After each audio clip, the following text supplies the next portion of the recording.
Hey Facebook Live, this is Rich Fontaine with another daily motivation.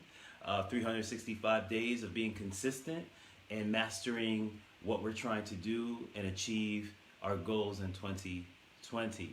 And of course, I always thank you for taking your time to come out and watch this, taking time out of your busy day. I hope this serves you well. Please like, please share, please comment so we can keep doing videos just like this to help motivate and inspire the world. And today I want to talk about the infamous fear. Fear.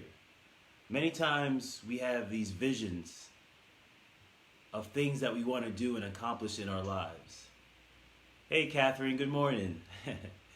And we want to accomplish things and goals into our lives, and many times what holds us back is the fear.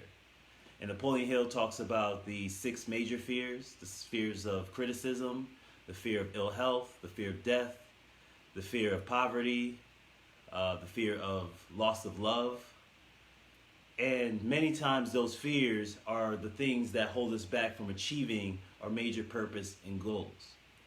And what helped me get past my fear, which of course fear Jack Canfield calls false evidence appearing real, is when I truly realized that fear is just false evidence appearing real.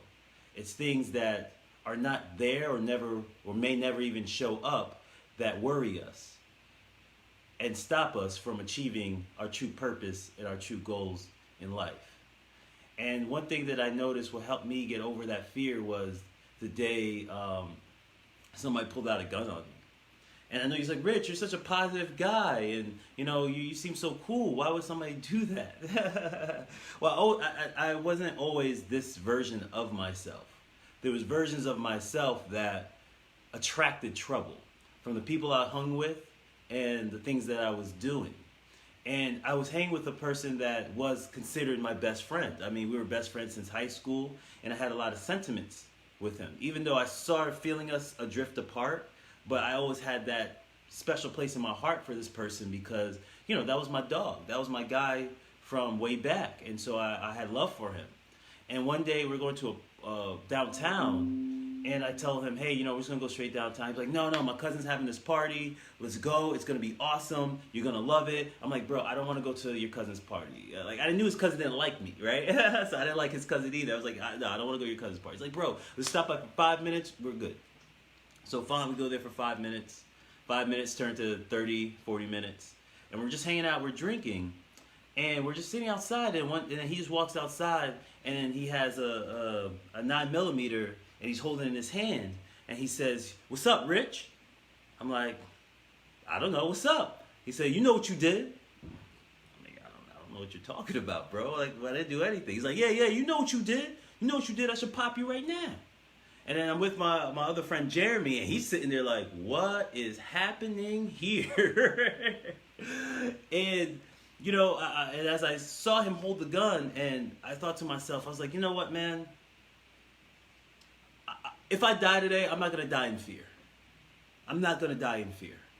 I'm sorry. I feared most of my life. I'm not going to die in fear. And so I turned around and I said, you know what, man? If you're going to shoot me, you're going to shoot me in my back. That's it. If I'm going to die today, at least I'm going to die with courage. And I just walked away. And luckily, he didn't have the urge. He was drinking, so luckily he didn't get the urge to squeeze the trigger. And I just drove, away. And that moment changed me. That moment changed me because I literally stared, death in the face. And I said, you know what? I'm not going to die in fear. I'm not going to die in fear. And many times we have obstacles of writing a book, or putting out a song, or public speaking. And Rich, why do you go so hard in these things? Because I realized the only way to fight fear is to practice courage. The only way to fight fear is to practice courage. And I wrote that in my book, The Nerd Who Saved the Universe. And the very first law of greatness is courage. And his uncle tells him, hey, the only way to fight the fear is to practice your courage. So I'm going to have you jump from the highest diving board. I'm going to have you go up the highest slide. I'm going to have you do things that scare you. But I don't want to do it. You have to. That's the only way to fight the fear, is feel the fear and do it anyway. is to fear the fear and do it anyway. Because I realized that day that I can die doing something unproductive.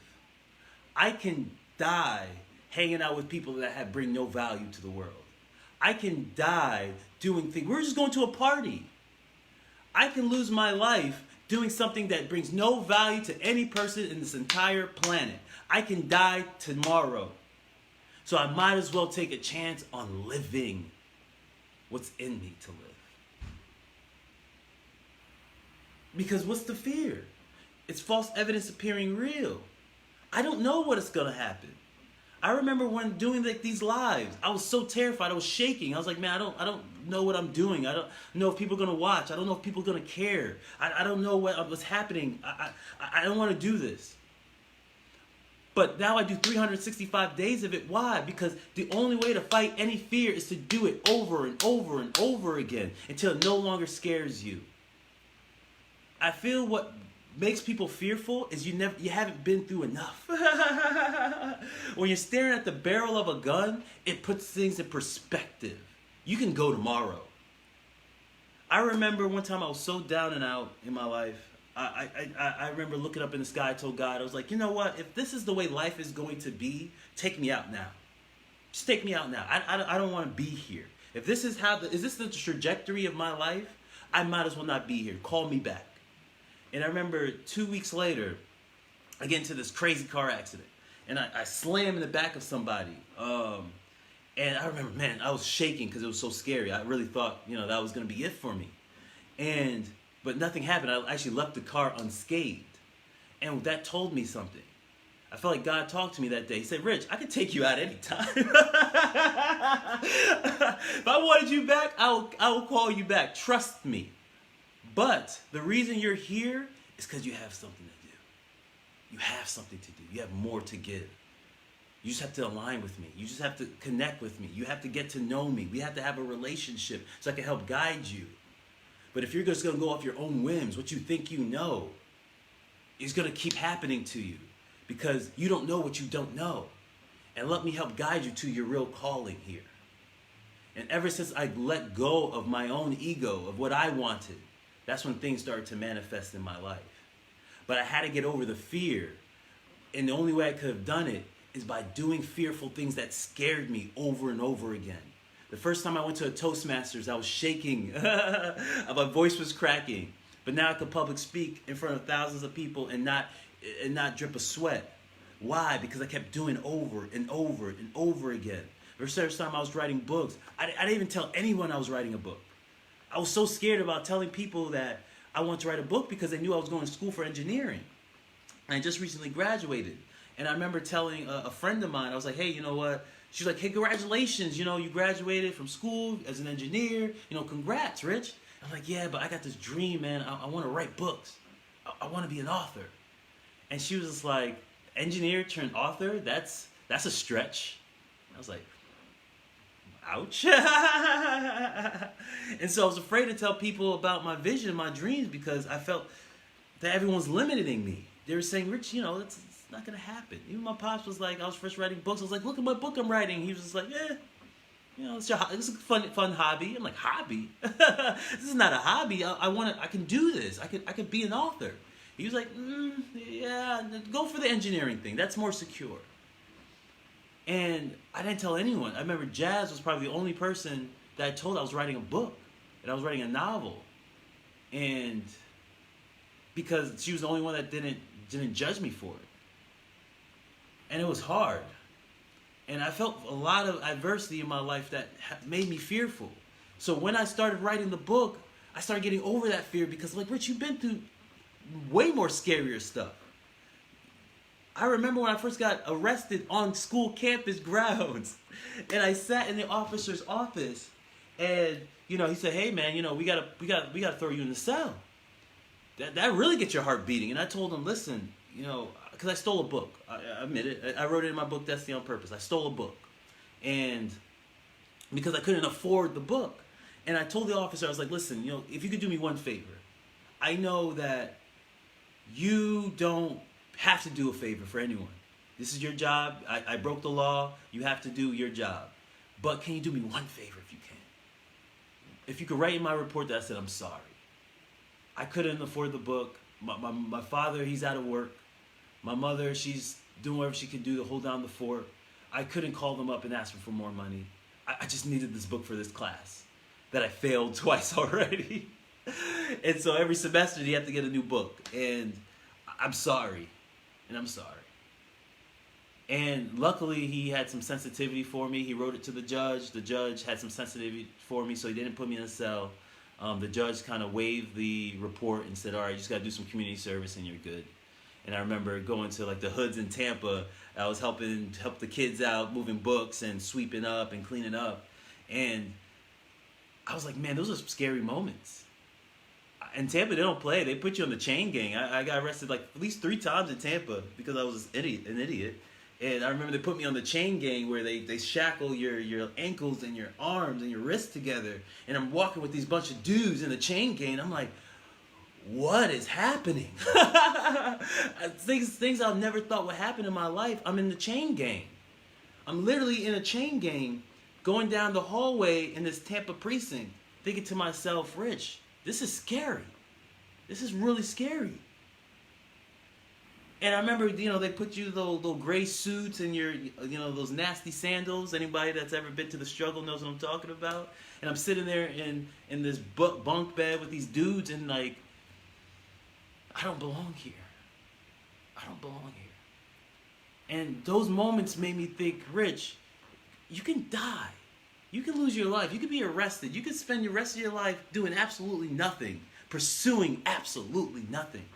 So you might as well take the chances of doing something that you love, something that's in you, something that brings energy into your life. So you have to practice courage. You have to keep doing what you want to do. But I'm talking to myself, but Rich, people's going to make fun of me. So what? But man, people are going to look at me funny. And, I'm going to get so busy, I'm not going to be able to spend time with my family. They're going to judge me. Let them judge you. This mission is bigger than what you fear. This mission is bigger. If something's instilled in you, if a vision has come to you, that means you can accomplish it. So there's nothing to fear. That means the universe has entered it into your mind, in your heart, in your soul for you to accomplish and for you to do. So if that's the case, what is there to fear? If God has your back, who can stop you? They said, no weapon formed against you shall prosper. So what are you fearful? They can't prosper. I instilled this in you. But if you keep pursuing the fugazi, the nonchalant, the nothingness of life, if you keep walking around aimless, you're going to end up exactly where you fear. But if you go and take a chance on life and courage, you'll get exactly what was promised to you in those visions that came and I put in your heart. There's nothing to fear but fear itself. And the only way to get over fear is to practice courage. Whatever fear, like write down in a list the top 10 things that you fear and go after them. I'm scared of public speaking. Go public speak. I'm scared of writing a book and telling people my dreams. Go tell them your dreams. But Rich, I'm scared what my wife is going to say. What my husband is going to say. If they don't love your dreams, they don't love you. If they don't love your dreams, they don't love you. Because you are your dreams. I am my dreams. I don't know who I am without my dreams and my aspirations and my goals. But I had to get over the fear of people's criticism. Napoleon Hill said the number one fear of people is criticism. What people are going to say about you. What people are going to think about you. If you could get over that fear, nothing could stop you. Nothing could stop you. And the only way to do it is to practice your courage. And all courage is seeing the dangers, seeing what can happen, and doing it anyway. I think Helen Keller said that. Feel the fear and do it anyway. And that's what I teach, that's what I know, and that's what I do. And I hope this served you well. Again, this is Rich Fontaine. Either you could agree with me or not agree with me. But either way, I felt that this was a successful conversation. I know that danger is going to come at any point in time. Hate's going to come at any point in time. But if you can walk through the valley of the shadows of death with full-on courage, let your light shine, it has no choice but to. I've been in way more scarier things than alive, than losing a job. I've been to way more scarier things. Having a gun pull out on you is terrifying. Going to jail not knowing when you're going to get out is terrifying.